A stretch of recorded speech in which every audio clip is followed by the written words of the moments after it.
बात करने के लिए सीनियर साथी तजज़ियाकार हामिद मीर साहब हमारे साथ मौजूद हैं। मीर साहब बहुत शुक्रिया मैं शो में ज्वाइन करने के लिए। मीर साहब पूरी अपनी एक कॉन्स्पिरेसी थियरी दी है खान साहब ने कि मुझे ना अहल कराकर फौरी इलेक्शन कराने का प्लान है, इसीलिए जो ज़िमनी इलेक्शन होने थे उनको भी मुलतवी किया गया है और ये पूरा -1 का एक प्लान है। साहब आपको भी लग रहा है कि कहीं ना कहीं कुछ ऐसा पकड़ा है, क्योंकि आज शाह महमूद कुरैशी साहब ने भी कहा कि -1 की बात भी की उन्होंने और कहा कि इस्लामाबाद में कुछ ना कुछ पकड़ा है। शाहजेब साहब, मैं आपसे गुजारिश ये करूँगा कि ज़रा याद करें कि जब इमरान खान साहब वज़ीर आज़म थे और आप मुझसे पूछते थे कि क्या वाकई इमरान खान साहब को किसी से ख़तरा है, तो मैंने एक दफ़ा नहीं दो दफ़ा नहीं बार बार आपसे एक ही बात कही थी कि इमरान खान साहब को कहीं से कोई ख़तरा नहीं है, उनको अपनी अपोजिशन से कोई ख़तरा नहीं है। अगर उनको ख़तरा है तो अपने आप से ख़तरा है। वो नहीं मानते थे, उनके मिनिस्टर नहीं मानते थे, वो कहते थे कि नहीं हमारी हुकूमत को कोई ख़तरा नहीं है, हमारी हुकूमत को कुछ नहीं होगा। लेकिन फिर आपने देखा कि उनकी हुकूमत के ख़िलाफ़ तहरीक अदम एतमाद आई, उसके बावजूद वो कहते थे कि हमारी हुकूमत कहीं नहीं जा रही, उनकी हुकूमत चली गई। अब उसके बाद इमरान खान साहब जो है उनकी हुकूमत जब चली गई तो उन पे बहुत से मुकदमात हुए और अभी रिसेंट पास्ट में जब उन पर तोशाखाना केस भी शुरू हो गया, इलेक्शन कमीशन की रिपोर्ट भी आ गई और फिर ये तौहीन अदालत वाला मामला भी हो गया, तो आपको याद होगा कि आपको भी बहुत से लीगल एक्सपर्ट्स ने कहा, मुझे भी कहा और भी लोगों को कहा कि इमरान खान साहब को असल ख़तरा ना तोशाखाना केस से है, ना इलेक्शन कमीशन वाले मामले से है, ना फ़ॉरेन फंडिंग से है, उनको ख़तरा है तो तौहीन अदालत के मामले से है। मेरी जब उनसे मुलाकात हुई तो मैंने भी उनको ये गुजारिश की थी। अब आप देखें कि खान साहब जो हैं उनको बार बार अदालत मौका दे रही है, बार बार अदालत उनको कह रही है कि आप गैर मशरूत माफ़ी मांगें और वो माफ़ी नहीं मांग रहे।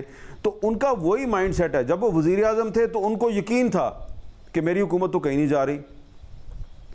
अब उनको यकीन था कि मैं माफ़ी ना भी मांगूँ तो मैं इतना पॉपुलर हूँ कि ये अदालत जो है इसकी इतनी जुर्रत नहीं होगी कि मेरे पे फ़र्द जुर्म आयद करेगी। अब उन पे फ़र्द जुर्म आयद हो गई है।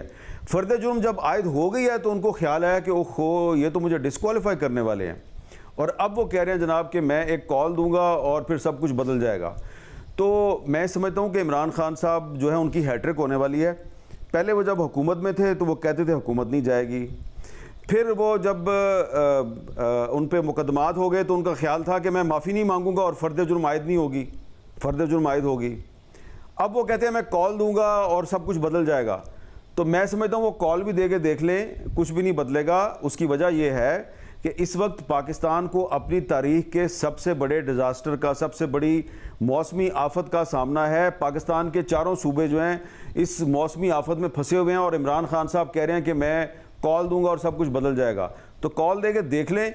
उनको मौका दिया अदालत ने, अगर वो समझते हैं कि -1 होने वाला है तो वो -1 का जो अगर कॉन्स्पिरेसी है तो उसको नाकाम बना देते, माफ़ी मांग लेते।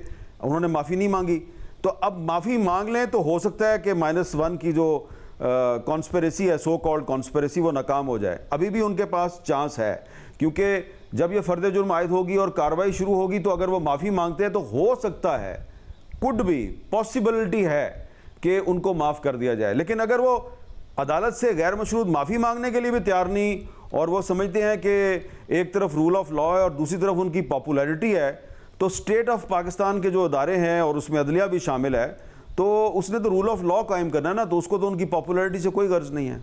और हामिद मीर साहब जो ये पूरी थियरी उन्होंने दी है -1 की, उसमें वाज़े नज़र आ रहा है कि वो ये इम्प्लाई कर रहे हैं कि जो कंटेम्प्ट का मामला है वो मुझे टेक्निकल नॉकआउट करना कंटेम्प्ट के थ्रू, ये भी, और फिर पंजाब हुकूमत के ऊपर वो मिस्टर एक्स मिस्टर वाई की बात कर रहे हैं। पिछली तकरीर में उन्होंने कहा कि एस्टैब्लिशमेंट के बगैर गिर नहीं सकती है कोई भी हुकूमत, तो नून लीग कहती थी अदम एतमाद नहीं हो सकता।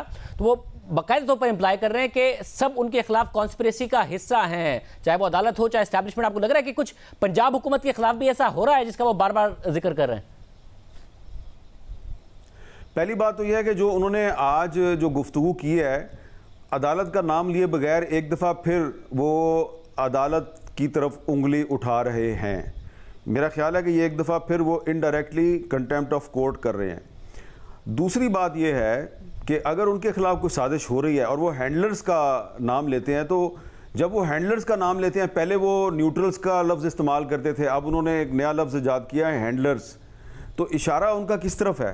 क्या उनका इशारा उस तरफ है जिस तरफ परवेज़ लाई साहब जो हैं वो नाम लेके तारीफ़ें कर रहे हैं? लाहौर में जामिया अशरफिया में जो परवेज़ लाई साहब ने तारीफ़ की, किसकी तारीफ़ की आपको तो पता ही है किसकी तारीफ़ की।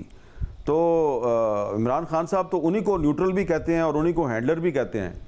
तो अगर कोई साजिश हो रही है तो इमरान खान साहब को फिर परवेज़ लाई साहब से भी पूछना चाहिए कि परवेज़ लाई साहब, मैं जिनको न्यूट्रल कहता हूँ, मैं जिनको हैंडलर कहता हूँ, तो आप उनकी बड़ी तारीफ़ें करते हैं जामिया अशरफिया में जाके।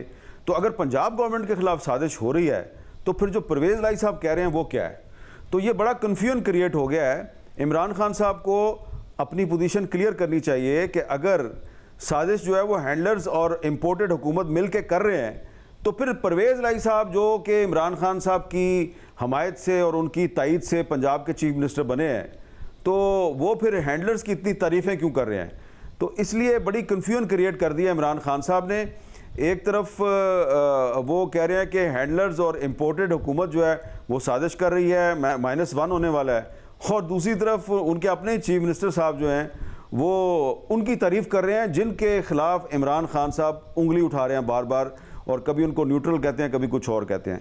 तो इमरान खान साहब ने जब कॉल देनी है, अगर देनी है उन्होंने कॉल, तो जब कॉल देंगे तो जिन लोगों ने उनकी कॉल पे सड़कों पे आना है तो उनके ज़हनों में सवाल तो आएगा ना कि भाई अगर इमरान खान कह रहा है कि साजिश हो रही है तो ये परवेज़ लाई किसकी तारीफ़ कर रहा है?